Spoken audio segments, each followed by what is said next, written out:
Welcome to D.I.D. You Know. On this channel, we aim to destigmatize, educate on, and spread awareness of dissociative identity disorder through our animated and narrated fun facts in order to make the world a safer, more understanding, accepting, and less stigmatized place for systems everywhere. Did you know? What is dissociative identity disorder?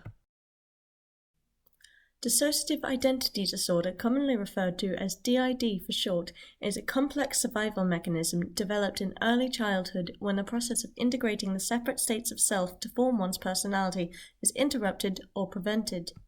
And instead, the brain learns to further section off these states of self as a way to cope with repeated trauma. These states of self go on to form their own individual identities and personalities based on their own individual experiences in life as they learn and grow, resulting in more than one personality occupying the brain and body. These separate personalities may have their own likes, dislikes, interests, opinions, beliefs, desires, accents, preferences, and more, which may or may not diversely differ from other personalities, parts, states of self, or whatever other term you prefer to use, as there are a few. They may be aware of each other but not know exactly what they are, or some personalities may be completely unaware of the existence of others for a large portion of their lives. In other cases, it may be known by the person living life that there are other people with whom they share a body.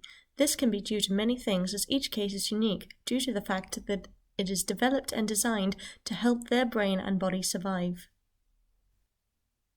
In order for someone to be diagnosed with D.I.D., they must meet the following criteria as stated in the current update of the Diagnostic Manual, 5th edition, which is a guide used by psychiatrists and mental health professionals authorized to diagnose mental health conditions. A. Disruption of identity characterized by two or more distinct personalities or personality states, which may be described in some cultures as an experience of possession. The disruption of marked discontinuity in sense of self and sense of agency, accompanied by related alterations in affect, behavior, consciousness, memory, perception, cognition, and/or sensory motor functioning. These signs and symptoms may be observed by others or reported by the individual. B. Recurrent gaps in the recall of everyday events, important personal information, and/or traumatic events that are inconsistent with ordinary forgetting. C. The symptoms cause clinically significant distress or impairment in social, occupational, or other important areas of functioning. D. The disturbance is not a normal part of broadly accepted cultural or religious practice. Note: in children, the symptoms are not better explained by imaginary playmates or other fantasy play. E. The symptoms are not attributable to psychological effects of a substance, e.g. blackouts or chaotic behavior during alcohol intoxication, or other medical conditions, e.g. complex partial seizures. How is D.I.D. developed? Everyone, when born, starts off with separate states of self or ego states, responsible for having different basic needs met in order to survive. One state of self in infancy, for example, may be responsible for getting fed. Another might be responsible for the attachment or socializing with the primary caregivers. Another might be responsible for getting changed and kept clean. As the infant's brain grows and develops, they gain more experiences that teach them about what to expect from the world and how to survive it. Usually between the ages of around 6 to 9 years of age, a child's states of self or ego states will integrate or fuse together to form their personality/identity. However, if the child regularly experiences trauma or traumatic events, the natural process of integration or fusion of these states of self or ego states is interrupted or prevented.